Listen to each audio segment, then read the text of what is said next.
ओम शांति। आज 13 जनवरी 2025 बाबा के आज के महावाक्य सुनते हैं। बाबा ने कहा, मीठे बच्चे, हाँ जी बाबा, पतित से पावन बनाने वाले बाप के साथ तुम्हारा बहुत बहुत लव होना चाहिए। सवेरे सवेरे उठकर पहले पहले कहो, शिव बाबा गुड मॉर्निंग। तो बाबा के बच्चे सभी सबको पहले पहले क्या सिखाया जाता है कि मॉर्निंग में उठते ही शिव बाबा से गुड मॉर्निंग कहो। लेकिन इसमें एक चीज और ध्यान रखनी है कि शिव बाबा तो है निराकार आत्मा, परमात्मा। तो हमको भी पहले खुद को याद दिलाना है कि मैं भी आत्मा हूँ, और अपनी आत्मा के सत्य में स्थित होकर उसको याद करके फिर बाबा को सबसे पहले गुड मॉर्निंग करना है। गुड मॉर्निंग करने का मतलब ऐसा नहीं कि बाबा कोई खड़े होकर हमारा इंतजार कर रहा है क्योंकि हम शरीर हैं। नहीं, ये शरीर उठेगा, यानी जो शरीर अभी रेस्ट पे था, तो आत्मा अपने काम काज यानी अपना रोल प्ले करने लग पड़ेगी। इसके पहले कि वो बिना अपने सत्य में टिके शरीर के रोल में डूब जाए, सवेरे सवेरे सबसे पहले उसे यही याद दिलाना है खुद को कि वो एक आत्मा है, रोल प्ले कर रही है और बाबा के साथ कंबाइंड है। इसलिए ये एक तरीका है बाबा से ही गुड मॉर्निंग सबसे पहले करके खुद को याद दिलाने का, ताकि आगे का पूरा दिन जो रोल प्ले हो उसमें मुझे न्यारापन रहे, स्मृति रहे कि मैं कौन हूँ और मुझे किसी के प्रभाव में नहीं आना है। तो बाबा का हम सब बच्चों के साथ बहुत बहुत लव है, और हम बच्चों का भी उतना ही लव होना चाहिए।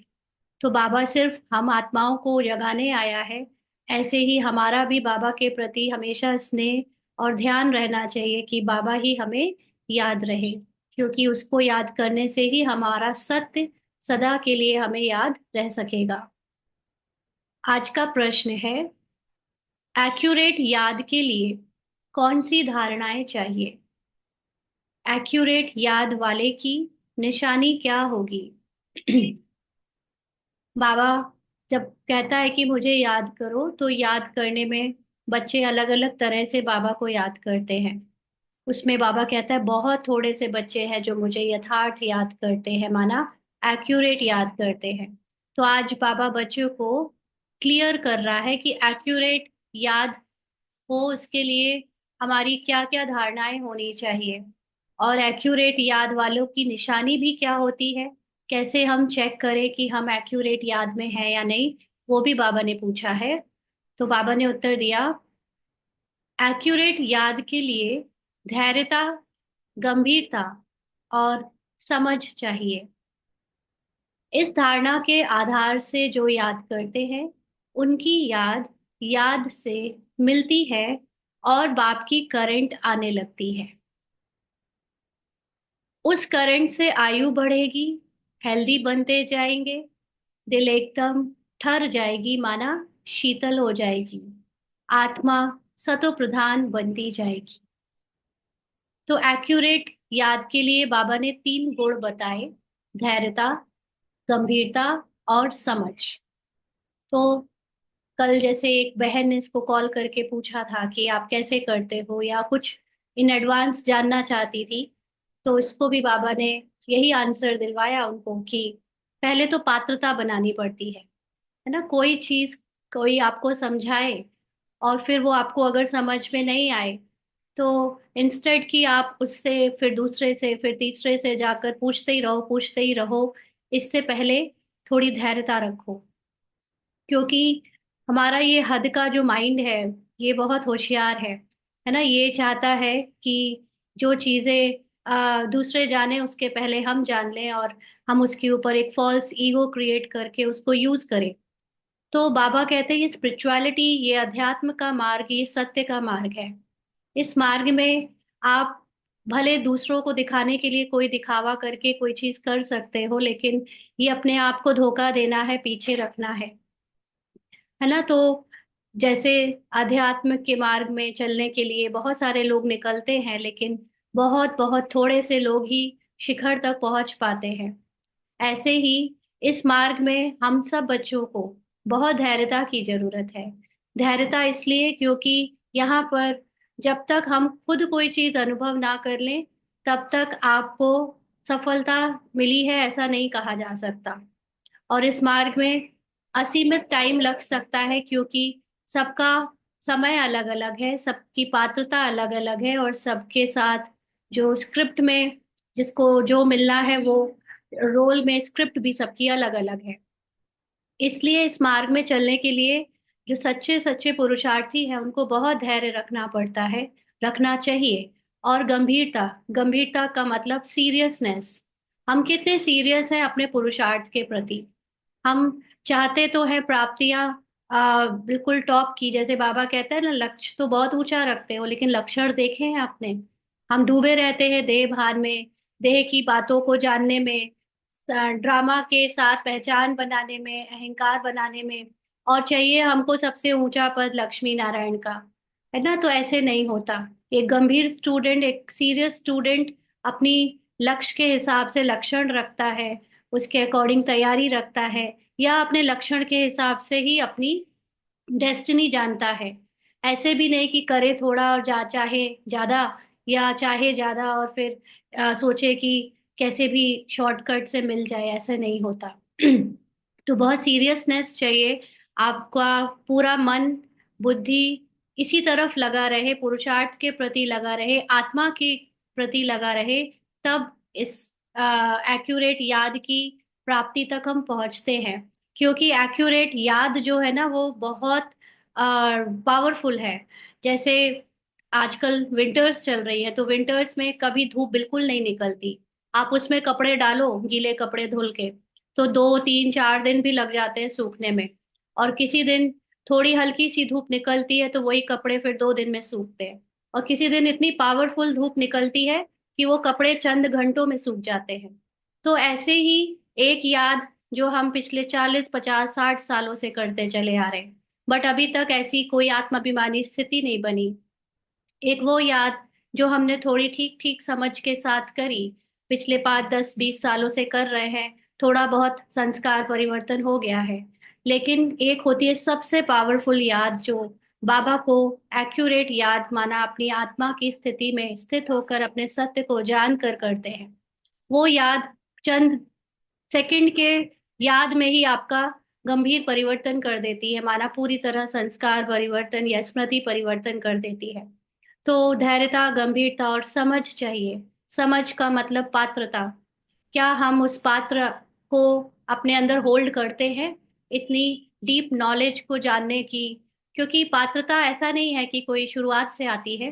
पात्रता क्लीनलीनेस से आती है। कोई सोचे कि पात्रता कैसे बढ़ती है, तो ये बढ़ती है क्लीनलीनेस से। क्लीनलीनेस का मतलब ड्रामा की जितनी पहचानों को आप रब करते जाओगे, खत्म करते जाओगे, जितना डिलीट करते जाओगे, जितनी मेमोरी, स्मृति और अटैचमेंट्स आप इस संसार और देह की दुनिया से, देह से मिटाते जाओगे, उतनी क्लीन होती जाएगी आपकी स्लेट, आपका पात्र, और उतना ज्यादा वो एक्यूरेट ज्ञान धारण कर सकेगा। तो इस प्रोसेस में बहुत धैर्यता चाहिए होती है, और सीरियसनेस चाहिए। आप वाकई में अपने को इस ज्ञान को लेकर संसार की भौतिकता से, भौतिक तो नहीं कहेंगे, भौतिकता तो खूब रहे रहती भी है योगियों के पास, लेकिन क्योंकि ये धीरे धीरे योगियों के पास प्रकृति दासी हो जाती है, तो बहुत भौतिक चीजें आने लगती हैं। जैसे कल दिखा रहे थे कुंभ के मेले में कि बड़े बड़े सन्यासी मठ मंडलेश्वर, मतलब लैंड रोवर, बीएमडब्ल्यू और महंगी महंगी गाड़ियों से आ रहे हैं। तो अब प्रकृति उनकी दासी है। उनके जो भी सब तो योगी सन्यासी नहीं थे, लेकिन जो भी थे तब भी उनको इतनी प्राप्तियां हुई। ऐसे बाबा के बच्चों को भी प्राप्तियां हो भी सकती है, नहीं भी हो सकती है, दोनों चीजें हैं। लेकिन मेन बात है पात्रता। तो इसलिए ये पात्रता बनानी बहुत जरूरी है, और पात्रता बनती है क्लीनलीनेस से। हम कितना सीरियस है अपनी आत्मा की उन्नति के प्रति, और उसके लिए हम कितना देह और देह की दुनिया को भुलाने के लिए एफर्ट कर रहे हैं, है ना? तो ये याद जब हमें आ जाती है करनी, धैर्यता, गंभीरता और पात्रता के साथ, तो हमारी याद बाबा की याद से मिलती है तो करंट ट्रांसफर होती है, माना बाबा का जो गुण शक्ति उनकी है वो हमें हमारे में महसूस होने लगती है। ऐसा नहीं कि कोई हम खाली थे तो भरने लगते हैं। हमारी स्मृति में जब हमारी गुण और शक्तियों की स्मृति परमानेंट हो जाती है तो बाबा और हम जैसे कंबाइंड हो जाते हैं, तो जिस पावर के साथ बाबा है वही पावर हम अपने में महसूस करने लगते हैं। और क्योंकि आत्मा आत्माभिमानी स्थिति में अपने परम स्थिति में बियॉन्ड टाइम है, बियॉन्ड टाइम होती है, तो इसलिए वहां पर जो जितना समय हम रहते हैं बुद्धि से, उतना हमारी एज इस संसार की बॉडी बॉडी की एज कम हो जाती है। माना जितनी समय हम परम की स्थिति में स्थित होकर टिकते हैं उतनी देर वो टाइम काउंट ही नहीं होता हमारे जीवन काल का। इसलिए सन्यासियों की आयु बढ़ जाती है या योगियों की आयु बढ़ जाती है और हेल्दी बन जाएंगे। हेल्दी का मतलब सदा आत्मा में स्थित रहेंगे तो शरीर की कोई बीमारी फील ही नहीं होगी। शरीर की बीमारी, शरीर के दर्द में हमको कभी कोई दुख नहीं होगा। इसलिए आत्मा की जो एवर हेल्दीनेस है वो हमेशा ही याद रहेगी, इसमें स्थित रहेंगे तो हेल्दी बनते जाएंगे। और जैसे कर्मेंद्रियों से फिर हमको कोई भी विकार विषय का कोई काम नहीं होगा, कोई किसी के प्रति दुर्भावना नहीं होगी, तो शीतल हो जाएंगी और आत्मा सतो प्रधान बनती जाएगी। माना आत्मा का मन सतो प्रधान बनता जाएगा और फाइनली आत्मा में मर्ज हो जाएगा। ओम शांति। बाप कहते हैं, मीठे बच्चे, तत्त्वम अर्थात तुम आत्माएं भी शांत स्वरूप हो। अंडरलाइन। जैसा मेरा बाबा है वैसे ही हम बच्चे भी हैं। तत्त्वम, ना ये नहीं समझना है कि हमको बनना है। बाबा कहते तुम हो ही। तुम्हारा मन अभी सतो प्रधान रजो और तमो से गुजरा है इसलिए उसकी हालत खराब है, लेकिन तुम आत्मा तो तत्त्वम हो ही, शांत स्वरूप। तुम सर्व आत्माओं का स्वधर्म है ही, है ही शांति। शांति धाम से फिर यहाँ आकर टॉकी बनते हो। जब रोल में आते हैं तो आत्मा को ये शरीर मिलता है और फिर शरीर में मुख मिलता है जिससे वो टॉक करना, रोल प्ले करना शुरू करती है। तो यह कर्मेंद्रियां तुमको मिलती है पार्ट बजाने के लिए। आत्मा छोटी बड़ी नहीं होती है, शरीर छोटा बड़ा होता है। बाप कहते हैं, मैं तो शरीरधारी नहीं हूँ, मुझे बच्चों से सम्मुख मिलने आना होता है।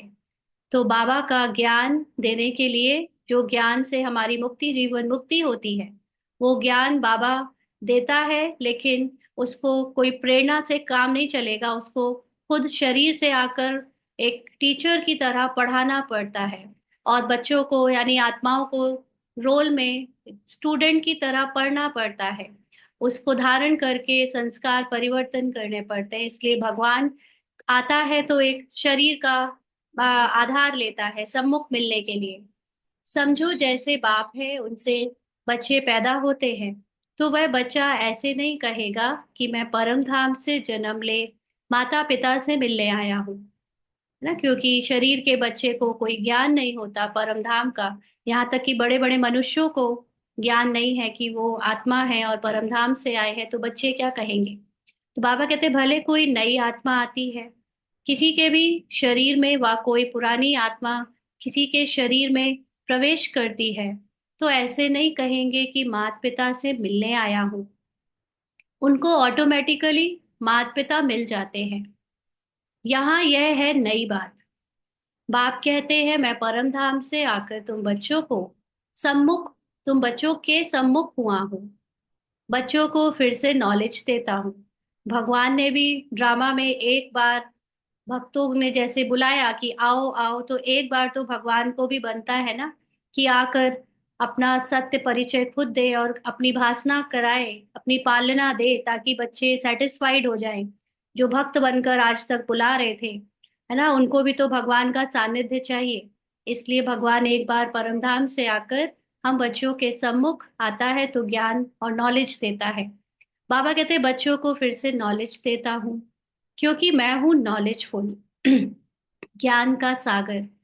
मैं आता हूँ तुम बच्चों को पढ़ाने, राजयोग सिखाने। राजयोग सिखाने वाला भगवान ही है। कृष्ण की आत्मा को यह ईश्वरीय पार्ट नहीं है। तो परम आत्मा जो सदा से इस पूरे ड्रामा से न्यारे रहा है, उसका अपना कोई शरीर नहीं रहा, कोई पुनर्जन्म में नहीं आया, इसलिए वो ये पूरा नॉलेज आज तक अपने अंदर रखे है। तो उसको वो नॉलेज देने का पार्ट है।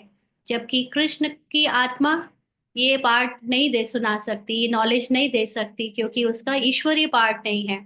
माना उसका देवताई पार्ट तो है, वो देवता बनकर फर्स्ट जन्म लेकर अपना देवता का रोल प्ले कर सकती है, लेकिन वो सबको अपना बच्चा बनाकर पढ़ाकर देवता नहीं बना सकती। तो राजयोग केवल और केवल निराकार भगवान ही सिखा सकता है। हर एक का पार्ट अपना, ईश्वर का पार्ट अपना है। तो बाप समझाते हैं, मीठे बच्चे अपने को आत्मा समझो। बाबा जानता है कि बच्चे पल पल खुद को शरीर समझते हैं, वहां शरीर की पहचान में उसके भान में रह जा चले जाते हैं। इसलिए बाबा को भी बार बार कहना पड़ता है, अपने को आत्मा समझो। ऐसा अपने को समझना कितना मीठा लगता है। और आत्मा समझो का मतलब सिर्फ ये नहीं कि हाँ मैं बस आत्मा हूँ।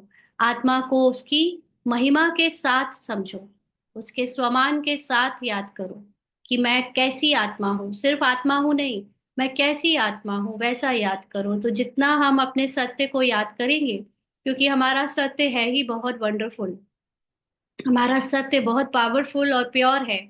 हमारा साइलेंस, हमारी प्योरिटी, हमारी पवित्रता, प्रेम, सब कुछ हाईएस्ट है आत्मा की स्थिति में। इसलिए अपने को आत्मा समझना बहुत मीठा है, माना बहुत इंजॉइंग है, वंडरफुल है फील करना। हम क्या थे और अब क्या बन रहे हैं। यह ड्रामा कैसे वंडरफुल बना हुआ है, यह भी तुम अभी समझते हो।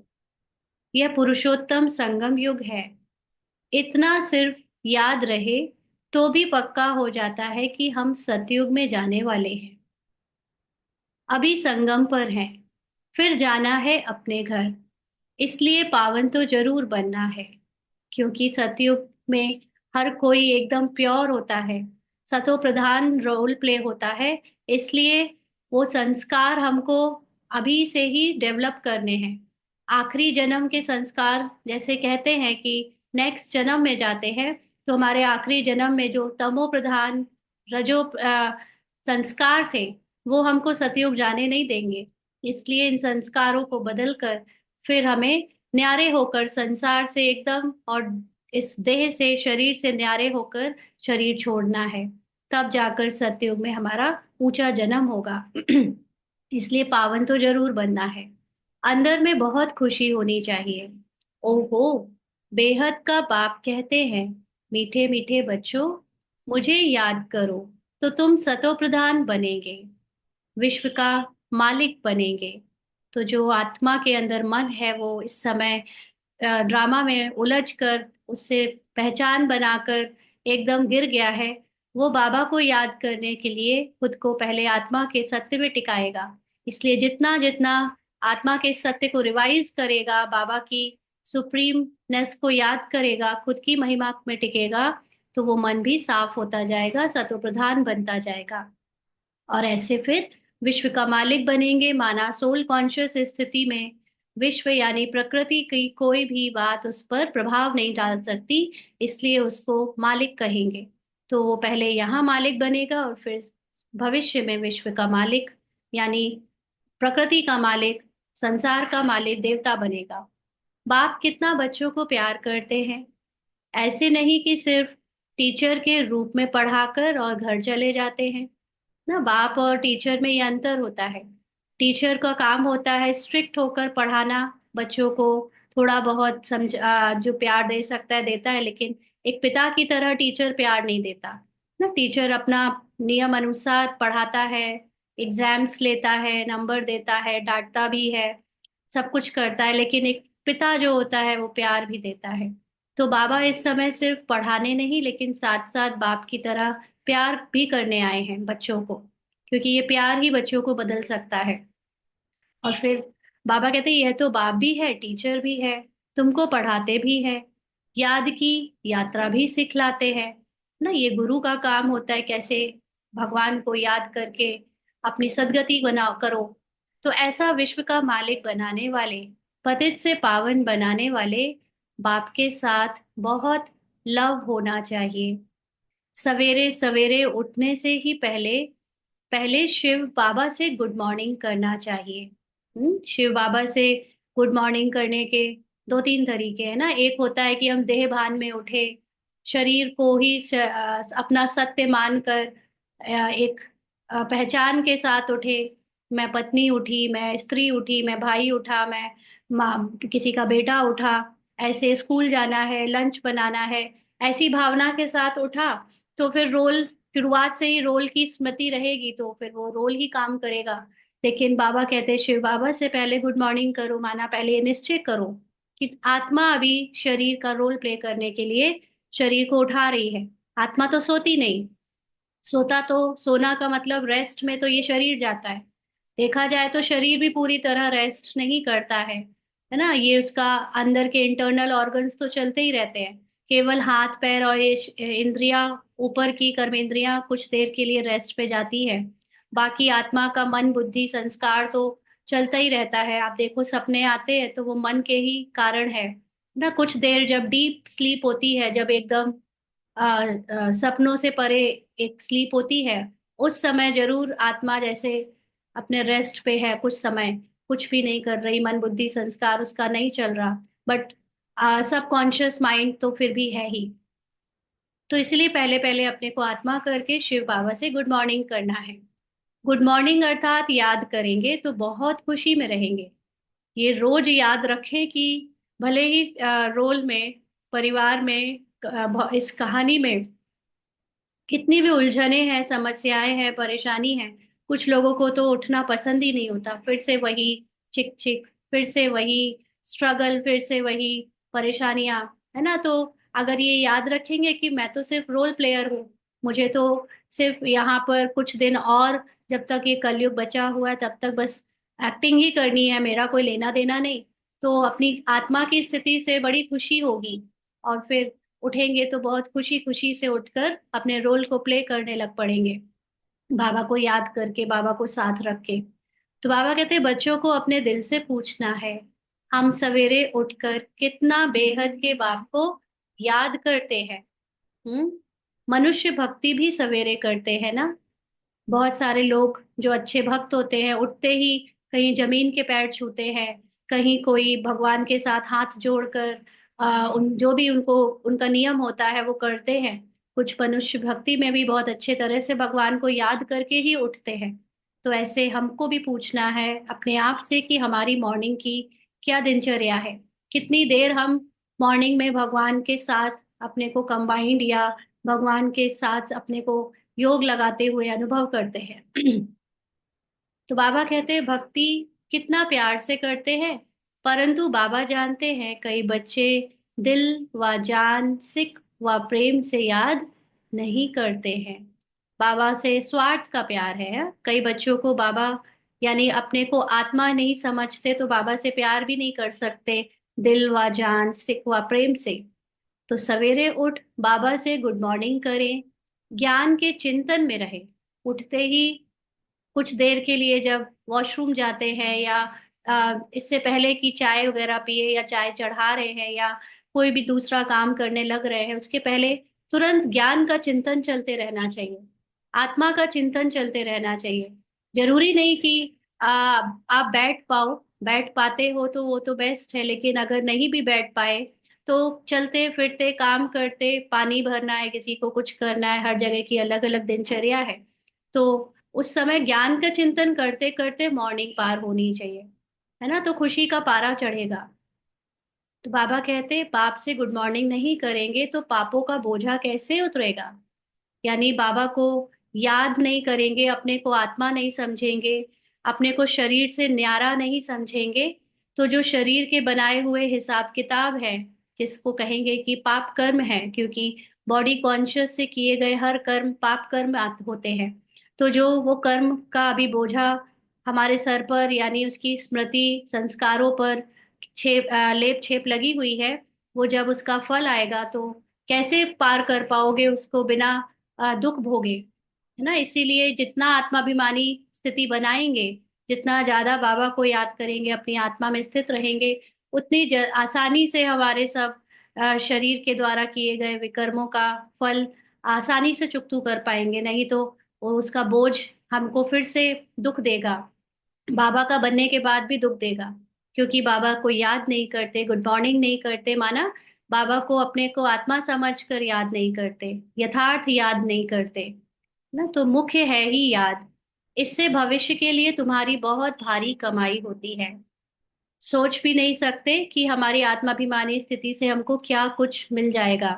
जब भक्ति में यथार्थ ज्ञान नहीं होता, तब भी भक्तों से इतना कमा लेते हैं। जो भी ये भक्ति वाले लोग हैं, गुरु हैं, पंडित हैं, सन्यासी हैं, और जब जिनको ज्ञान है, वो भी यथार्थ ज्ञान है, जिनकी आत्माभिमानी स्थिति है, उनका तो सपनों में भी नहीं सोचा जा सकता कि उनको क्या क्या कमाई स्थूल भौतिक रूप की तो है ही, और आत्मिक रूप में भी जो शक्ति है उनकी, वो कितनी ऊंची है, वो हम सोच भी नहीं सकते अभी ना। तो बाबा कहते कल्प कल्पांतर यह कमाई काम आएगी।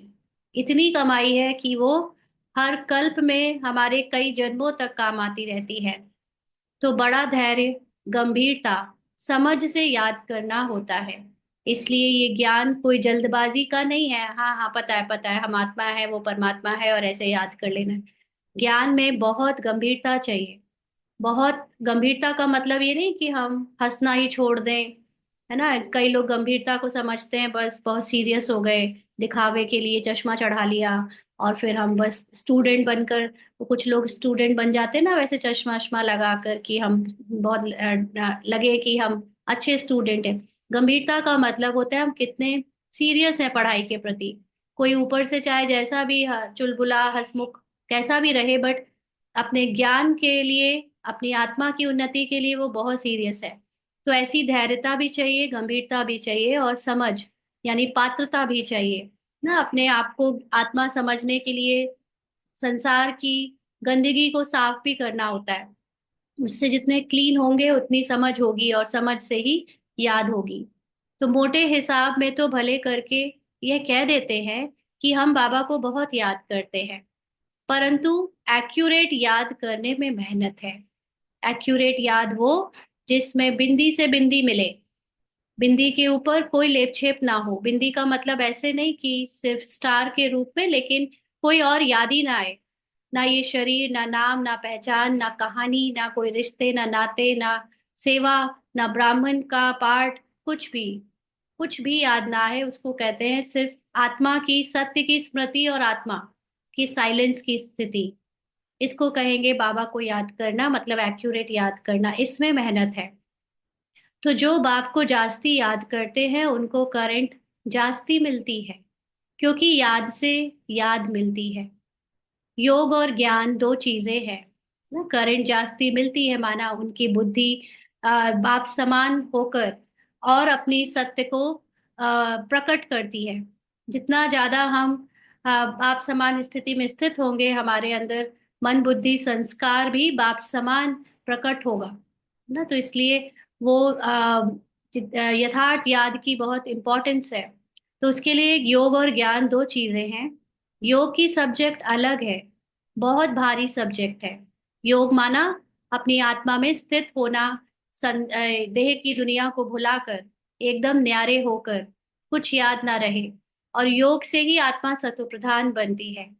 तो योग माना जितना ज्यादा हम मन को आत्मा के साइड रखेंगे, आत्मा के सत्य में स्थित रखेंगे, ड्रामा से न्यारे करते रहेंगे, मन ड्रामा से निकल आएगा, माया से छूट जाएगा, और सतो प्रधान बन जाएगा, और अपने सत्य में मर्ज हो जाएगा। तो याद बिना सतो प्रधान होना असंभव है। कोई सोचे हम योग ना करें, माना आत्मा की स्थिति में स्थित ना हो, ज्ञान चाहे जितना उठा ले, ज्ञान भी एक्चुअली जितना नहीं उठा सकते, क्योंकि योग से ही पात्रता आती है। बिना योग के पात्रता भी नहीं बनती। ये दोनों एक दूसरे पर इंटरडिपेंडेंट है। ये ज्ञान से योग, योग से ज्ञान। जितना ज्ञान होता है फिर याद कर पाते हैं, फिर जितनी याद करते हैं उतना फिर और पात्रता बढ़ती है, तो योग फिर ज्ञान और उठा पाते हैं, फिर उससे और अच्छा योग लगा पाते हैं। तो ऐसे करते करते दोनों ऊंचा होता जाता है, और उसी से ही सतो प्रधान होते हैं। और इसके बिना असंभव है कि कोई सतो प्रधान बन जाए। अच्छी रीति प्यार से बाप को याद करेंगे तो ऑटोमेटिकली करंट मिलेगी, हेल्दी बन जाएंगे। हेल्दी का मतलब ऐसे भी नहीं कि शरीर में कोई बीमारी नहीं आएगी, लेकिन आत्मा अपने आत्मा की सत्य में जब, जो कि एवर हेल्दी वाला स्टेटस है, उसमें स्थित हो जाएगी। क्योंकि आत्मा शरीर नहीं है, आत्मा प्रकृति नहीं है। आत्मा को कोई बीमारी हो ही नहीं सकती, फिजिकल कोई कीटाणु टच नहीं कर सकते। आत्मा का कोई हाथ पैर नहीं टूट सकता ना, है ही नहीं तो टूटेगा क्या। तो इसलिए शरीर में कुछ भी हो लेकिन आत्मा सदा हेल्दी है, क्योंकि वो अपने शरीर और भौतिक चीजों से मुक्त है। उसको ये हमेशा आभास रहेगा तो हेल्दी बन जाएगी। और करंट से आयु भी बढ़ती जाएगी। परमधाम या अपने साइलेंस में जब स्थित होते हैं तो बहुत बहुत देर तक जो घड़ी है यहाँ की नीचे की, वो घड़ी से हमारा टाइम काउंट नहीं होता। क्योंकि उस स्थिति में टाइम लेस स्थिति होती है। अपनी साइलेंस की परम स्थिति जब होती है आत्मा की, तो वो टाइमलेस होती है। इसलिए उसकी यहाँ की आयु उतनी देर काउंट नहीं होती, तो वो आयु भी बढ़ती जाती है। बच्चे याद करते हैं तो बाबा भी सर्च लाइट देते हैं। बाप कितना बड़ा भारी खजाना तुम बच्चों को देते हैं। बाबा सर्च लाइट देता है, माना बाबा देखता है, ढूंढता है ऐसे बच्चों को जो बाबा को सत्य दिल से, सच्चे दिल से याद कर रहे हैं, सच्ची तरीके से याद कर रहे हैं। तो बाबा कहते हैं मीठे बच्चों को यह पक्का याद रखना है, शिव बाबा हमको पढ़ाते हैं। शिव बाबा पतित पावन भी है, सदगति दाता भी है। सदगति माना स्वर्ग की राजाई देते हैं। बाबा कितना मीठा है, कितना प्यार से बच्चों को बैठ पढ़ाते हैं। बाप दादा द्वारा हमको पढ़ाते हैं। बाबा कितना मीठा है, कितना प्यार करते हैं, कोई तकलीफ नहीं देते हैं। देखा है ना हम लोगों का योग और सन्यासियों के योग में कितना अंतर है। उनका योग तो सोच भी नहीं सकते कि हम लोग कर पाएंगे। इतना हठ योग, भोजन छोड़ देना, घर छोड़ देना, कपड़े छोड़ देना, पानी छोड़ देना, कितना डिफिकल्ट, परिवार छोड़ देना, है ना। तो बाबा तो हमको घर बैठे हुए इतनी ऊंची नॉलेज दे रहे हैं। वो लोग इसी नॉलेज के लिए पहाड़ों पर जाते हैं और वहां पे घंटों ध्यान में भगवान के साथ कनेक्शन बनाने के लिए एंटीने को हिलाते रहते हैं कि कहीं से बाबा की, यानी परमात्मा की कोई टचिंग हो जाए और मुझे प्रश्नों के उत्तर मिलने लगे, मुझे मेरा सत्य पता चलने लगे और वो शक्ति मुझे अपनी मिलती जाए। तो कोई कोई का एंटीना थोड़ा बहुत क्लिक करता है तो रिद्धि सिद्धि मिल जाती है। बट पूरे सत्य तक वो तब भी नहीं पहुंच पाते, इतनी तकलीफ के बाद भी। और हम लोगों को बाबा ने घर बैठे सारी चीजों को दिया हुआ है कि रखो तुम अपने पास, मैं कुछ तुमसे ले नहीं रहा, लेकिन बस बुद्धि से निकाल दो, है ना। इसलिए ये इतना आसान तरीका, फिर भी हम अगर गंभीर ना हो पुरुषार्थ के प्रति तो फिर क्या कहेंगे। तो बाबा कहते हैं, सिर्फ कहते हैं मुझे याद करो और चक्र को याद करो। यानी हाईएस्ट कॉन्शियसनेस जो बाबा की है उसको याद करो, अपनी महिमा बनाकर, अपने सत्य में टिक कर। और चक्र मतलब ड्रामा को याद करो। बिना ड्रामा के हम लोग ये संसार की अटैचमेंट से छूट ही नहीं सकते। ये जितने भी विकार हैं हमारे अंदर या ये शरीर का भान है, वो ड्रामा के ज्ञान के सिवा कोई और छुड़ा नहीं सकता। तो बाप की याद में दिल एकदम ठहर जानी चाहिए, माना एकदम ठहर जानी चाहिए। एक बाप की ही याद सतानी चाहिए, अंदर से जैसे खींच रहा है बाबा, ऐसा हम हमारे अंदर क्यूरियोसिटी होनी चाहिए कि कैसे क्या बाबा के पास बैठकर पहुंच जाए। क्योंकि बाप से वर्षा कितना भारी मिलता है। अपने को देखना चाहिए हमारा बाप के साथ कितना लव है ना। बाबा ने कल परसों की मुरली में कहा था, देखो टुकड़े टुकड़े तो नहीं हो रखे तुम्हारे दिल के, कहीं भी टुकड़ा छोड़ रखा होगा तो वहां पर तुम्हारा कखपन निकलेगा। कखपन का मतलब वहां से तुमको दुख मिलेगा, या तुम्हारी कमजोरी के कारण, तुम्हारी अटैचमेंट के कारण फिर वहां पे तुम उलझे रहोगे, तो पूरी तरह सोल कॉन्शियस नहीं बन पाओगे। तो इसलिए यहाँ पे देखें कि हमारा बाबा के साथ कितना लव है, कहाँ तक हमारे में दैवी गुण है। क्योंकि तुम बच्चे अब कांटों से फूल बन रहे हो। जितना जितना योग में रहेंगे उतना कांटों से फूल सतो प्रधान बनते जाएंगे। तो कांटों का मतलब देह अभिमान से आत्माभिमानी बन रहे हो। फूल बन गए फिर यहाँ रह नहीं सकेंगे। माना पूरी तरह आत्माभिमानी हो गए, शरीर का भान जीरो हो गया, ड्रामा का भान जीरो, तो बस ये शरीर कंटिन्यू नहीं रहेगा, शरीर छूट जाएगा। फूलों का बगीचा है ही स्वर्ग, और फिर आत्मा अपने सतयुग, अपने स्वर्ग, अपने नई दुनिया में जाएगी। जो बहुत कांटों को फूल बनाते हैं उन्हें ही सच्चा खुशबूदार फूल कहेंगे। तो जिनको, जो बहुतों को कांटों को फूल बनाते हैं का मतलब बॉडी कॉन्शियस से सोल कॉन्शियस बनाते हैं। खुद अगर सोल कॉन्शियस नहीं है तो दूसरों को कैसे बनाएंगे, है ना। इसीलिए सिर्फ ज्ञान देना तो ठीक है, ज्ञान दे देते हैं, मुरली सुना देते हैं, या इस तरह से मोटी मोटी सेवा कर देते हैं, उसका भी अपना हिसाब किताब है, उसकी भी काउंटिंग हो जाती है, या दुआओं में, या ब्लेसिंग्स में। लेकिन मेन बात है कि कितना खुद सोल कॉन्शियस बनकर उनको सोल कॉन्शियस, दूसरों को सोल कॉन्शियस बनाते हैं, खुशबूदार फूल बनाते हैं। इससे इसको कहेंगे सच्चा सच्चा, सच्ची सेवा। तो बाबा कहते हैं कभी किसी को कांटा नहीं लगाएंगे, माना देह भान के वश होकर किसी को कोई दुख नहीं देंगे। क्रोध भी बड़ा कांटा है, बहुतों को दुख देते हैं ना। क्रोध कब आ जाता है, जब देह भान हमारा इमर्ज हो जाता है।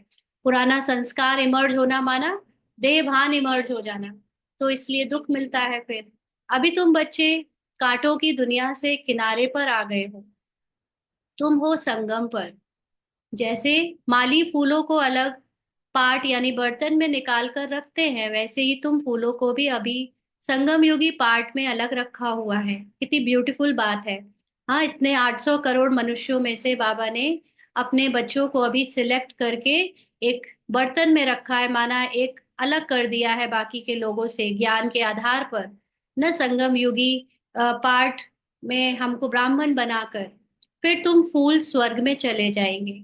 तो फिर हम लोग जितना समय बचा है उतने दिन अपने ये पुरुषार्थ को ड्रामा अनुसार करते रहेंगे, और उसमें अपनी आत्माभिमानी स्थिति बनाते रहेंगे। और कलयुग का टाइम ओवर होते ही हमारा नेक्स्ट जन्म स्वर्ग में सतयुग में होगा। कलयुगी कांटे भस्म हो जाएंगे, और जो बाकी के मनुष्य है जो बाबा के बच्चे नहीं बने, या जिन्होंने ये ज्ञान नहीं उठाया, जो प्रजा के भी पार्ट में नहीं है, वो सब उन आत्माओं का शरीर छूटकर वो शांति में स्थित हो जाएंगे, मतलब उनका पार्ट ओवर हो जाएगा। मीठे बच्चे जानते हैं, पारलौकिक बाप से हमको अविनाशी वर्षा मिलता है। जो सच्चे सच्चे बच्चे हैं, जिनका बाप दादा से पूरा लव है, उनको बड़ी खुशी रहेगी। बाप दादा से पूरा लव होना माना अपनी आत्मा की स्मृति रहना, आत्मा में स्थित रहना। वही बच्चे सदा खुश रहते हैं। हम विश्व का मालिक बनते हैं। हाँ, पुरुषार्थ से ही विश्व का मालिक बना जाता है, सिर्फ कहने से नहीं, है ना। सिर्फ कहते हैं, दूसरों को बताते हैं कि हम विश्व के मालिक बनने वाले हैं, तो उससे नहीं बन जाएंगे। अपने को आत्माभिमानी बनाना पड़े, पुरुषार्थ करना पड़े, तब बनते हैं। तो जो अनन्य बच्चे हैं, उन्हों को सदैव यह याद रहेगा कि हम अपने लिए फिर से वही सूर्यवंशी, चंद्रवंशी राजधानी स्थापन कर रहे हैं। बाप कहते हैं मीठे बच्चे, जितना तुम बहुतों का कल्याण करेंगे, उतना ही तुमको उजूरा मिलेगा। उजूरा मतलब लिफ्ट मिलेगी ना। तो लिफ्ट का मतलब किस चीज की लिफ्ट मिलेगी? आत्माभिमानी स्थिति में ऊंचे जाने की। बहुतों को रास्ता बताएंगे तो बहुतों की आशीर्वाद मिलेगी, क्योंकि जितनों को रास्ता बताएंगे उतना देहभान टूटेगा।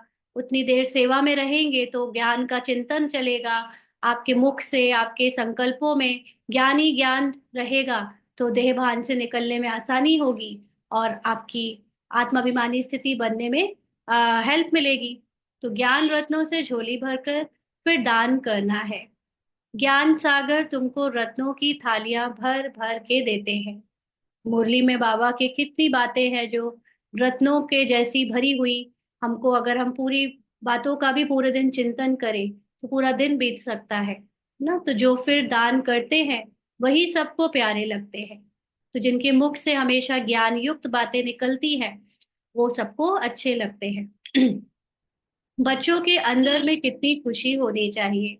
सेंसिबल बच्चे जो होंगे वह तो कहेंगे हम बाबा से पूरा ही वर्षा लेंगे। एकदम चटक पड़ेंगे, माना टूट पड़ेंगे ज्ञान के ऊपर। उनके लिए ज्ञान के अलावा कोई और इंटरेस्ट ही नहीं होगा। उनको बाबा का पूरा ज्ञान चाहिए, पूरा वर्षा, माना हाईएस्ट कॉन्शियस सेल्फ की जो सोल कॉन्शियस स्टेज है वो चाहिए। थोड़े बहुत में राजी नहीं होंगे कि हाँ ठीक है, कुछ मिल गया, थोड़ा ज्ञान मिल गया, काफी सेवाएं हो गई, बहुत है, नहीं। उन्हें सबसे ऊंची हाईएस्ट नॉलेज तक पहुंचना है। एकदम चटक पड़ेंगे। बाप से बहुत लव रहेगा, क्योंकि जानते हैं प्राण दान देने वाला बाप मिला है। नॉलेज का वरदान ऐसा देते हैं जिससे हम क्या से क्या बन जाते हैं, इनसॉल्वेंट से सॉल्वेंट बन जाते हैं, इतना भंडारा भरपूर कर देते हैं। हम्म। तो बाबा हमको सोल कॉन्शियस बना देता है। तो हमारे जो भंडारे हैं, यानी आत्माभिमानी स्थिति में जो भी गुण और शक्तियां हैं, वो सब वापस हमको अनुभव में आ जाती है। हम इतना पावरफुल बन जाते हैं। जितना बाप को याद करेंगे उतना लव रहेगा और कशिश होगी। सुई साफ होती है तो चकमक यानी चुंबक तरफ खींच जाती है ना। इसी तरह जैसे आत्मा के मन साफ होगा, जितना मन देह अभिमान से, देह भान से, ड्रामा से साफ होगा, न्यारा होगा, उतना ज्यादा बाबा की याद खींचेगी, उतना आत्माभिमानी स्थिति बनती जाएगी।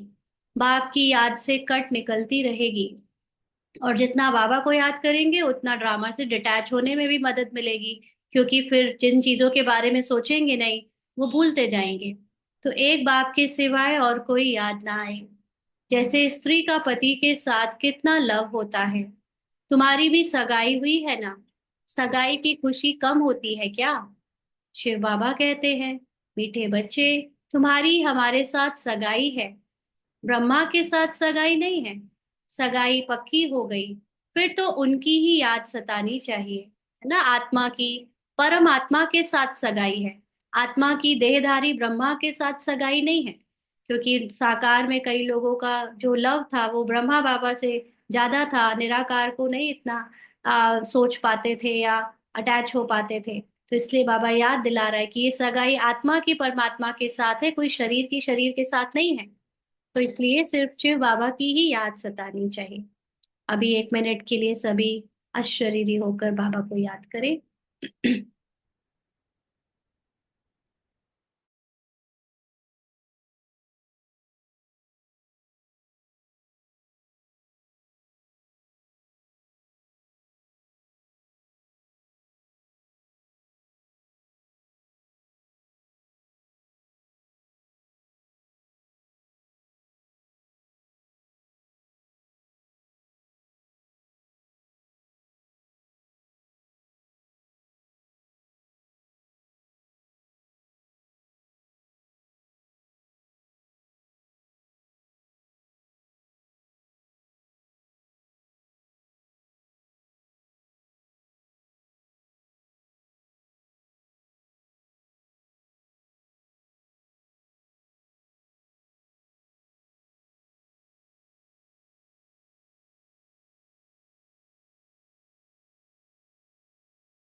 आगे बाबा समझाते हैं, मीठे बच्चे, गफलत मत करो, स्वदर्शन चक्रधारी बनो, लाइट हाउस बनो। स्वदर्शन चक्रधारी का मतलब सु का दर्शन, यानी हर समय अटेंशन रखकर कर्मों में, बोल में, संकल्पों में अपने सत्य का दर्शन करो। जो रोल है वो तुम्हारा नहीं है, मतलब वो तुम नहीं हो। रोल में जो कुछ भी हो रहा है, चाहे बोल, चाहे संकल्प, चाहे एक्शंस, वो तुम नहीं हो। तुम्हारा सत्य तो तुम्हारी आत्मा का सत्य है। इसलिए उसका दर्शन करो, बार बार उस पर अपना ध्यान टिकाओ। रोल से ध्यान हटाओ, बट अटेंशन रखकर ध्यान हटाओ। ऐसा भी नहीं कि रोल चलता रहे कुछ भी और हमारा ध्यान ही नहीं है ना। पहले उसको अटेंशन रखकर उसकी जो तमो प्रधानता और रजो है उसको कैच करो, उसके अंदर माया है जो भी, और फिर उससे ध्यान हटाकर अपने सत्य में टिक जाओ, बाबा को बताकर टिक जाओ। और चक्रधारी बनो, माना बार बार ड्रामा की बात को याद रखो, हर चीज में ड्रामा का यूज करो। इससे लाइट हाउस बन जाएंगे। लाइट हाउस का मतलब ज्ञान का मनन चिंतन हर वक्त चलता रहेगा, तो जिसके अंदर हर समय ज्ञान का और आत्मा का मनन चिंतन चलता है, वो अपने आप लाइट हाउस होता है। माना उसके अंदर ज्ञान की लाइट चारों तरफ वाइब्रेशंस के रूप में ऑटोमेटिकली फैलती रहती है उससे। तो स्वदर्शन चक्रधारी बनने की प्रैक्टिस अच्छी हो जाएगी, तो फिर तुम जैसे ज्ञान का सागर हो जाएंगे। कितनी सुंदर बात है। बाबा का, ब्रह्मा बाबा का भी, कल बाबा ने कहा ना, जैसे वो फरिश्ता हो गए थे आखिरी में। कैसे हुए? ऐसे थोड़ी ना कि वो निराकार रूप में स्थित रहे या शरीरी। उनके अंदर ज्ञान का लाइट हमेशा चलता था, मतलब ज्ञान का मनन चिंतन, ड्रामा का मनन चिंतन, और जो भी बाबा सिखाता है पढ़ाता है उसका मनन चिंतन चलता था। और फिर बीच बीच में वो अशरीरी की भी प्रैक्टिस करते थे, मतलब साइलेंस में जाने की भी प्रैक्टिस करते थे। तो ऐसे ही जब हमारी ये प्रैक्टिस ज्ञान में डूबे रहने की और साइलेंस की स्थिति को बार बार बीच बीच में मर्ज करने की हो जाएगी, तो जैसे हम ज्ञान का सागर हो जाएंगे। जैसे स्टूडेंट पढ़कर टीचर बन जाते हैं ना, तुम्हारा धंधा ही ये है, सबको स्वदर्शन चक्रधारी बनाओ। सबको ऐसा बनाओ कि वो भी अपने कर्मों पे अटेंशन रखे, पार्ट को, रोल को देखते हुए उससे न्यारे हो, और उनको भी ड्रामा का ज्ञान सुनाओ ताकि वो भी ड्रामा के पट्टे पर बैठ सके और उसको यूज कर सके। तभी चक्रवर्ती राजा रानी बनेंगे। इसीलिए बाबा सदैव बच्चों से पूछते हैं, स्वदर्शन चक्रधारी होकर बैठे हो? हम्म। जब बाबा के ज्ञान को भी सुन रहे हो, तो देह की बातें याद आ रही है या अपना ही दर्शन कर रहे हो ड्रामा के साथ, यहाँ पे ज्ञान में डूबे हो? हम्म। बाप भी स्वदर्शन चक्रधारी है ना। बाप आए हैं तुम मीठे बच्चों को वापस ले जाने। तुम बच्चों के बगैर हमको भी जैसे बेआरामी होती है। बाबा ये ह्यूमन इमोशंस की बात कर रहा है कि बाबा को भी हम बच्चों के बिना अच्छा नहीं लगता। हाँ, जैसे शरीर में लौकिक माँ बाप को अपने बच्चों के बिना अच्छा नहीं लगता, वैसे बाबा भी हमको कह रहा है कि तुम बच्चों के बगैर उनको बेआरामी होती है। इसलिए जब समय होता है तो बेआरामी हो जाती है। जब तक टाइम नहीं आया है बाबा के पार्ट का, रोल का, तब तक तो आराम से बैठते हैं। लेकिन जैसे ही पार्ट आने वाला होता है बाबा को यहाँ पर आकर एज अ फादर, टीचर और सदगुरु हमें पढ़ाने का, तो फिर बाबा को बेचैनी होती है कि अब जाऊं और करूं अपना काम।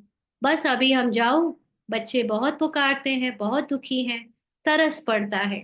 तो वैसे तो बाबा को ये सब कोई इमोशंस है नहीं, लेकिन बाबा फिर भी हम बच्चों को खुश करने के लिए ऐसी ऐसी बातें, इमोशंस की बातें करता है। अब तुम बच्चों को चलना है घर, फिर वहां से तुम आपे ही चले जाएंगे सुखधाम। यानी अब तुम बच्चों को ये ड्रामा की सब बातें को छोड़कर सफाई करना है अपने मन की, और सतो प्रधान बनकर साइलेंस में टिकना है। फिर तुम्हारा पाठ शुरू हो जाएगा दोबारा से, सतयुग से। वहां मैं तुम्हारा साथी नहीं बनूंगा। वहां पर ये नॉलेज नहीं होगी जो नॉलेज हमको यहाँ मिली है। बाबा मिला मतलब बाबा की नॉलेज मिली। बाबा की नॉलेज साथ होती है मतलब बाबा साथ होता है। वहां पर कोई नॉलेज नहीं जाएगी हमारे साथ। अपनी अवस्था अनुसार तुम्हारी आत्मा चली जाएगी। तो इस नॉलेज को धारण करके जो अभी अवस्था बनेगी, उस अवस्था से फिर हमारा वहां पर उसी कॉन्शियसनेस के साथ जन्म होकर पाठ बजेगा। बाकी नॉलेज नहीं जाएगी, इसलिए बाबा नहीं जाएगा। तुम बच्चों को यह नशा रहना चाहिए, हम रूहानी यूनिवर्सिटी में पढ़ रहे हैं। हम गॉडली स्टूडेंट हैं। हम मनुष्य से देवता अथवा विश्व का मालिक बनने के लिए पढ़ रहे हैं। इससे हम सारी मिनिस्ट्री पास कर लेते हैं। कौन सी मिनिस्ट्री? यहाँ पर दुनिया की अलग अलग मिनिस्ट्री होती है ना, defence, home ministry, health ministry. तो हमारे लिए, आत्मा के लिए मिनिस्ट्री का मतलब क्या हुआ? हेल्थ की एजुकेशन, माना आत्मा में स्थित होकर एवर हेल्दीनेस का हमें ज्ञान हो जाता है। कैरेक्टर सुधारने की नॉलेज, माना रोल में सतो प्रधान हमारी स्मृति हो जाती है, तो हमारी कैरेक्टर पूरी तरह सुधर जाते हैं। Health ministry, food ministry, land ministry, building ministry, सब इसमें आ जाती है। तो बाबा के जो अनेक बच्चे यहाँ पर अलग अलग पार्ट प्ले कर रहे हैं, डिपार्टमेंट्स का भी। आप देखो, आ, माइक्रो लेवल पे तो घर गृहस्थी वाले जो है, जो घर गृहस्थी में पार्ट प्ले कर रहे हैं, उनको सब कुछ देखना पड़ता है। दवाई दारू, खाना पीना, है ना, प्रॉपर्टी, और क्या खरीदना है, ये सब क्या बनवाना है, कैसे घर में रहना है। तो उनके अंदर भी ये संस्कार आत्मा अभिमानी से जब ये सब करते हैं तो वो ज्ञान उनका और सॉलिड और अच्छा इमर्ज हो जाता है। और मैक्रो लेवल पे देखें तो मधुबन में या बड़े बड़े सेंटर्स में जो बहनें या भाई निमित्त बनकर ये अलग अलग डिपार्टमेंट संभालते हैं, फूड का, हेल्थ का, लैंड का, बिल्डिंग का, ये सब, तो उनके अंदर भी वो संस्कार उस लेवल का बन जाता है। और फिर वो आगे भविष्य में उस लेवल के सेवा करने के लिए वो संस्कार लेकर जाते हैं ना। यहाँ पर जो फूड के डिपार्टमेंट को संभाल रहा है, उसके अंदर फूड के लेकर संस्कार भर जाएंगे तो सतयुग में उनको वैसा रोल वहां मिलेगा। लैंड मिनिस्ट्री, ये सारे संस्कार आत्माभिमानी स्थिति से जब बन के सतो प्रधान हो जाते हैं, हाईएस्ट हमारे क्वालिफिकेशन आ जाती है, तो फिर वही आगे काम करती है। मीठे मीठे बच्चों को बाप बैठ समझाते हैं। जब कोई सभा में भाषण करते हो या किसी को समझाते हो तो घड़ी घड़ी बोलो, यानी बार बार बोलो, अपने को आत्मा समझ परमपिता परमात्मा को याद करो। इस याद से ही तुम्हारे विकर्म विनाश होंगे, तुम पावन बन जाएंगे। घड़ी घड़ी यह याद करना है, परंतु यह भी तुम तभी कह सकेंगे जब खुद याद में होंगे। जब खुद ही नहीं याद कर रहे हैं, जब हम ही कभी कभी भाषण में ऐसे बह जाते हैं, है ना, कि भाषण में तो हर तरह का देह भान का भी ज्ञान निकलता है, क्योंकि भाषण तो उनको सुनाया जाता है ज्यादातर जो देह भान में डूबे हुए लोग हैं, तो उनको देह की बातें ही समझ आती है, भौतिक संसार की ही बातें समझ आती है, तो उनको उनकी भाषा में बात करते हैं जब, तो हम खुद ही भूल जाते हैं अपने सत्य को, है ना। तो उस समय अगर खुद ही याद में रहेंगे तब तो उनको कह सकेंगे कि अपने को आत्मा समझो। जब खुद ही याद में नहीं रहेंगे तो उनको क्या कहेंगे। तो इस बात की बच्चों में बहुत कमजोरी है। बाबा ये जानता है कि बच्चे भाषण करते समय खुद भी याद में नहीं रहते तो दूसरों को भी नहीं कह सकते, इसमें कमजोर हैं। अंदरूनी तुम बच्चों को खुशी होगी, याद में रहेंगे, तब दूसरों को समझाने का असर होगा। यानी जो असर होता है वो होता है आत्माभिमानी स्थिति से समझाने पर।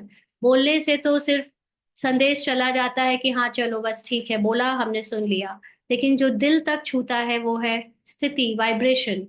तो तुम्हारा बोलना जास्ती नहीं होना चाहिए। कई कई लोगों को भाषण का बहुत शौक होता है, घंटों तक बुलवा लो उनसे बोलते रहेंगे, है ना। तो जितना आत्माभिमानी स्थिति होती है उतना आपका कम शब्दों में जो क्रक्स है ज्ञान का वो चला जाता है। और जब स्थिति नहीं होती तो हमें लगता है हमें कितना बोल दें कितना कर दें।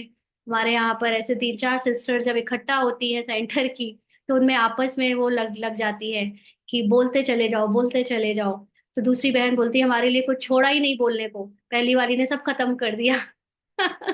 ऐसे होता रहता है हाँ? तो बाबा कहते तुम्हारा बोलना जास्ती नहीं होना चाहिए। आत्माभिमानी हो, थोड़ा भी समझाएंगे तो तीर भी लगेगा। बाप कहते हैं बच्चे बीती सो बीती, अब पहले अपने को सुधारो। खुद याद करेंगे नहीं, दूसरों को कहते रहेंगे, यह ठगी चल ना सके, अंदर दिल जरूर खाती होगी। बाप के साथ पूरा लव नहीं है तो श्रीमत पर चलते नहीं है ना। श्रीमत है अपने को आत्मा समझने की। बेहद के बाप जैसी शिक्षा तो और कोई दे ना सके। बाप कहते हैं मीठे बच्चे, इस पुरानी दुनिया को अब भूल जाओ, पिछाड़ी में तो यह सब भूल ही जाना है। माना जब कुछ बिल्कुल कंफर्म हो जाएगा कि अब इस दुनिया में ये सब चीजें छूटनी है, या जैसे आपका शरीर बुजुर्ग हो जाता है तब कंफर्म हो जाता है कि अब तो छूटना ही है, या बीमारी आदि हो जाती है और उसमें कंफर्म हो जाता है कि अब तो शरीर छूटना ही है, तो उस समय फिर आ, आत्माभिमानी स्थिति बनाने की बुद्धि चलती है या नहीं चलती है कोई गारंटी नहीं। और ऐसे ही जब संसार में परिवर्तन की वेला तेज हो जाएगी तब भी सबको कंफर्म हो जाएगा कि अब तो सब छूटना ही है ना। तो इसलिए पहले से ही छोड़ने की कोशिश करो। बुद्धि लग जाती है अपने शांति धाम और सुख धाम में। बाप को याद करते करते बाप के पास चले जाना है। पतित आत्मा तो जा ना सके।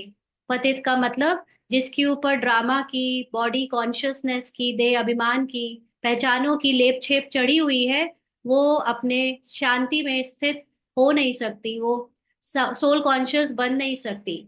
वह है ही पावन आत्माओं का घर, वहां पर शरीर के सारे भान से मुक्त होकर ही पहुंचा जा सकता है। तो यह शरीर पांच तत्वों से बना हुआ है। तो पांच तत्व यहाँ रहने के लिए खींचते हैं, क्योंकि आत्मा ने यह जैसे प्रॉपर्टी ली हुई है, इसलिए शरीर में ममत्व हो गया है। अब इसमें ममत्व निकाल जाना है अपने घर।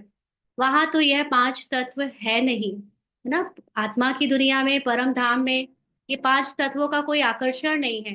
पांच तत्व का मतलब सिर्फ मोटा मोटा जमीन आसमान नहीं, लेकिन जो यहाँ पर हमको इतनी पहचाने मिली है, किसी की पत्नी, किसी की माँ, कोई दीदी, कोई सेंटर इंचार्ज, कोई डॉक्टर, कोई इंजीनियर, कोई रिच, कोई पुअर, ये सारी भान उस दुनिया में नहीं है। ये सब छोड़कर जाना है। सतयुग में भी शरीर योग बल से बनता है। सतो प्रधान प्रकृति होती है। सतयुग में क्या होता है, आत्माभिमानी स्थिति में संकल्प आ जाता है कि अब गर्भधारण करना है या गर्भधारण होगा, और उससे आत्मा के गर्भ में शरीर के गर्भ में धारण हो जाता है। इसलिए वहां हर चीज बहुत सुख देने वाली है। सतो प्रधान प्रकृति होती है, इसीलिए खींचती नहीं, दुख नहीं होता। माना वहां शरीर से बच्चा भी होता है तो भी माँ को खींचता नहीं, माना क्योंकि उसकी कॉन्शियसनेस आत्मा में हमेशा स्थित रहती है। तो शरीर के कोई खिंचाव, कोई तनाव उसको फील नहीं होता, उसे उस चीज से दुख नहीं क्रिएट होता, स्ट्रेस नहीं होता। यह बड़ी महीन बातें हैं समझने की। यहाँ पांच तत्वों का बल आत्मा को खींचता है, क्योंकि इतनी गहरी पहचान बनाई है इस चर्बी से, हड्डियों से, मांस से, है ना। तो इसलिए इसमें कुछ भी थोड़ा सा खिंचाव भी होता है तो वो फील होता है। इसलिए शरीर छोड़ने की दिल नहीं होती है। नहीं तो इसमें और ही खुश होना चाहिए। पावन बन शरीर ऐसे छोड़ेंगे जैसे मक्खन से बाल। जब स्मृति हमारी पूरी अशरीरी हो जाएगी, बॉडी लेस हो जाएगी, तो बॉडी छोड़ना भी बहुत आसान हो जाएगा। तो शरीर से, सब चीजों से ममत्व एकदम मिटा देना है। इससे हमारा कोई कनेक्शन नहीं। बस हम जाते हैं बाबा के पास। इस दुनिया में अपना बैग बैगेज तैयार कर पहले से ही भेज दिया है। अपना बैग बैगेज का मतलब कोई स्थूलता की बात नहीं, लेकिन हमने अभी इस दुनिया से जितना त्याग दिया है, जो चीजें त्याग दी हैं, वो सतो प्रधान होकर हमको सतयुग में फिर से पार्ट में, रोल में डायरेक्टर के द्वारा मिलेगी। तो साथ में तो चल ना सके, बाकी आत्माओं को जाना है। शरीर को भी यहाँ छोड़ दिया है। बाबा ने नए शरीर का साक्षात्कार करा दिया है। हीरे जवाहरों के महल मिल जाएंगे। ऐसे सुखधाम में जाने के लिए कितनी मेहनत करनी चाहिए, थकना नहीं चाहिए। दिन रात बहुत कमाई करनी है। किस बात की कमाई करनी है? अपनी आत्माभिमानी स्टेज बनाने की। इसीलिए बाबा कहते हैं, नींद को जीतने वाले बच्चे मामेकम याद करो। माना कर्म करते तो कर्म में डूब जाते हो, रोल में डूब जाते हो, इसलिए अलग से बैठ कर कम से कम अपनी आत्मा को अपने अंदर इमर्ज करके बाबा की याद में रहो। तो मामेकम याद करो और विचार सागर मंथन करो। जब दिन में नहीं डूब पाते हो, अपनी आत्मा में स्थित नहीं हो पाते हो, तो रात को जागो, अर्ली मॉर्निंग जागो और आत्मा की चिंतन करो, विचार सागर मंथन करो। ड्रामा के राज को बुद्धि में रखने से बुद्धि एकदम शीतल हो जाती है। किसी भी बात में फिर हम प्रवोक नहीं होते, है ना। हमारे अंदर उत्तेजना नहीं होती, क्योंकि पता है ड्रामा है, सब कुछ चल रहा है, जैसे लिखा है वैसे ही होएगा। तो मुझे उसकी फिर चिंता नहीं होती, बुद्धि फ्री हो जाती है। जो महारथी बच्चे होंगे वह कभी हिलेंगे नहीं। शिव बाबा को याद करेंगे तो वह संभाल भी करेंगे। माना फिर हमारी स्थिति को वो पकड़े रहते हैं। कोई परीक्षा आती है तो हमें खुद पता चलता है, जैसे किसी ने हमको एक्स्ट्रा सपोर्ट दे रखी है, चल अडोल बने रहते हैं। तो बाप तुम बच्चों को दुख से छुड़ाकर शांति का दान देते हैं। तुमको भी शांति का दान देना है।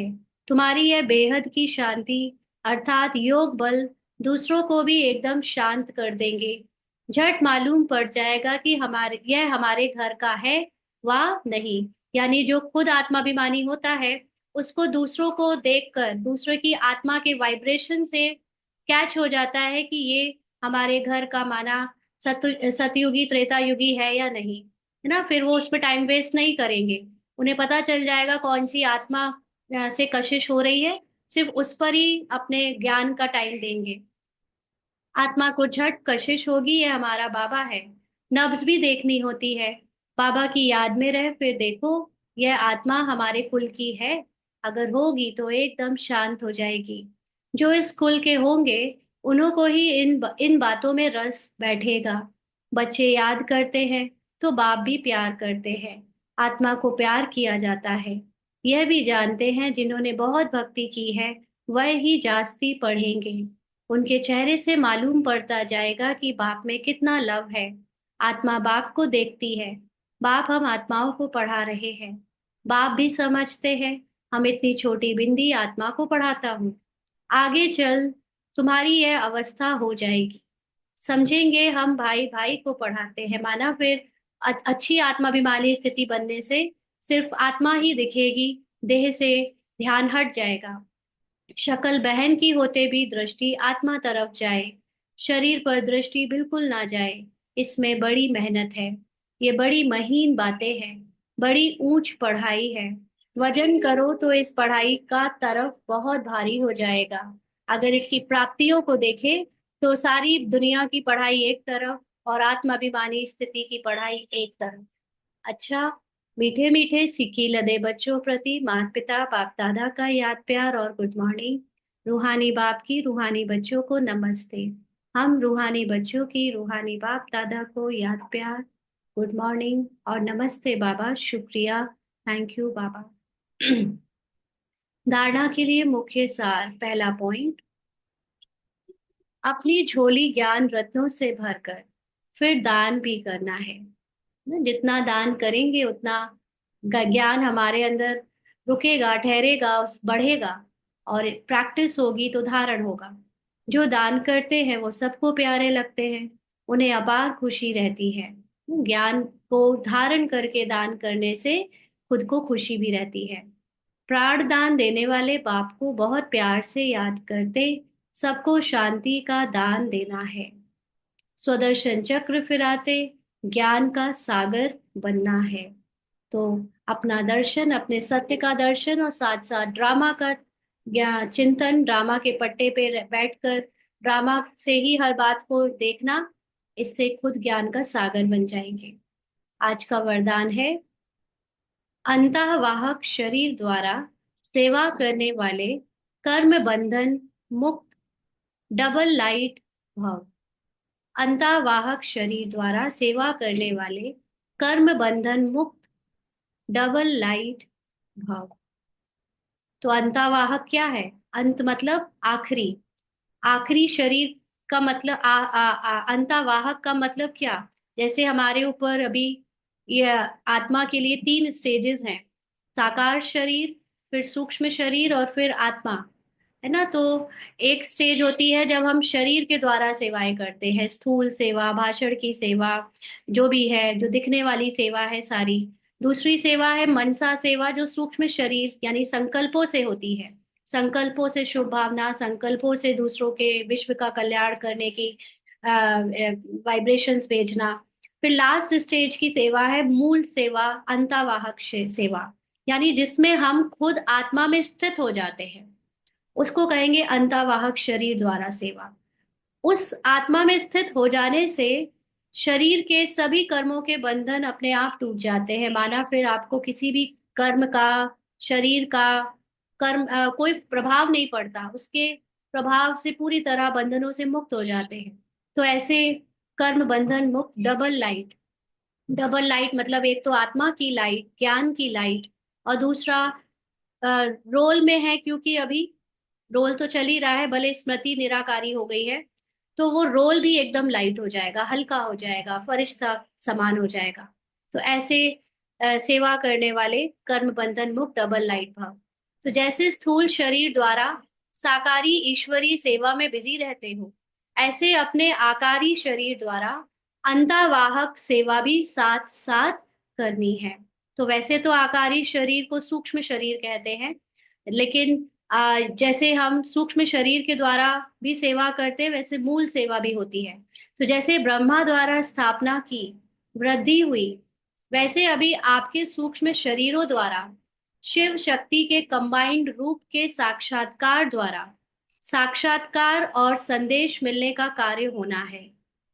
कौन सी सेवा रही हुई है? मूल स्थिति में स्थित होकर हमारे जो आकारी शरीर से, संकल्पों से और वाइब्रेशन से जो सेवा रह गई है, अभी वो उसका टाइम आया है।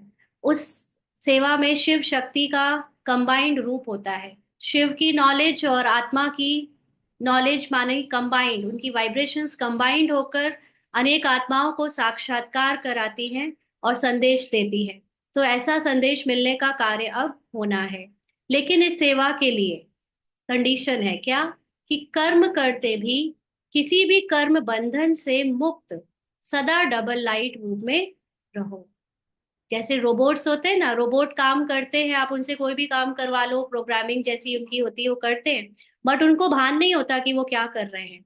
उनसे कितना कठिन से कठिन नॉलेज का, चाहे बोलने का, चाहे सामान उठाने का काम करा लो, उन्हें अपने काम का कोई अभिमान नहीं होता, कोई भान नहीं होता, उनका स्विच ऑफ एंड ऑन हो जाता है बस। ऐसे ही हम भी अपनी आत्मा में स्थित होकर आत्मिक लाइट से शरीर को चलाए, शरीर का काम होता रहे, लेकिन मुझे उसका कोई बंधन ना खींचे। ऐसे सदा डबल लाइट रूप में रहो, तो अंतर्वाहक शरीर द्वारा सेवा हमारे द्वारा होगी, साक्षात्कार बाबा कराएगा और संदेश मिलने का कार्य होगा। स्लोगन है, मनन करने से जो खुशी रूपी मक्खन निकलता है वही जीवन को शक्तिशाली बनाता है। क्योंकि ज्ञान लाइट है, और ज्ञान के जितने लाइट में हम डूबते हैं, जितना हमारे अंदर मनन चिंतन ज्ञान का ऑटोमेटिकली होता है, तो वो ज्ञान से ही अलग अलग परत खुलती जाती है सत्य की, और उससे हमारे अंदर देह भान का आ, जो आभास है वो निकलता जाता है, और इसलिए फिर खुशी मिलती है, वो मक्खन के समान, और जीवन शक्तिशाली बन जाता है। आज के अव्यक्त इशारे हैं, कोई भी यह नहीं कह सकता कि हमको तो सेवा का चांस नहीं है। कोई बोल नहीं सकते तो मनसा वायुमंडल से सुख की वृत्ति, सुखमय स्थिति से सेवा करो। तबीयत ठीक नहीं है तो घर बैठे भी सहयोगी बनो। सिर्फ मनसा से शुद्ध संकल्पों का स्टॉक जमा करो, शुभ भावनाओं से संपन्न बनो। तो अभी तक तो हमको लगता था सेवा मतलब सेंटर जाकर, मधुबन जाकर ही सेवा होती है ना, लोगों को प्रदर्शनी में या कोर्स कराकर या भाषण देकर ही सेवा होती है। लेकिन बाबा कहता है कि सेवा का मतलब सिर्फ ये नहीं होता, और भी गहरी सेवा के पार्ट है। आप घर बैठे अनेकों के लिए, सब अब, या अपने लिए भी शुद्ध संकल्प करो। ये नहीं हाय मेरे घुटनों में दर्द है, हाय मेरी बीमारी मुझे उठने नहीं देती, जाने नहीं देती, ये नेगेटिव संकल्प करना डिससर्विस करना होता है। चाहे अपने शरीर के प्रति, चाहे पार्ट के प्रति, चाहे लोगों के प्रति, हमेशा शुद्ध संकल्प करो, शुभ भावनाएं से संपन्न बनो। तो ऑटोमेटिकली हमारे द्वारा वायुमंडल को पॉजिटिव बनाने की सेवा हो रही है, और हमारा जो व्यवहार है, नेचर है, उसमें हम सदा सुख ही दूसरों को दे, उसमें हमेशा आत्मिक स्थिति में ही रहें, तो भी वायुमंडल पॉजिटिव और शक्तिशाली बन रहा है। इसलिए कोई भी नहीं कह सकता कि मेरे पास सेवा का चांस नहीं है। अच्छा, ओम शांति।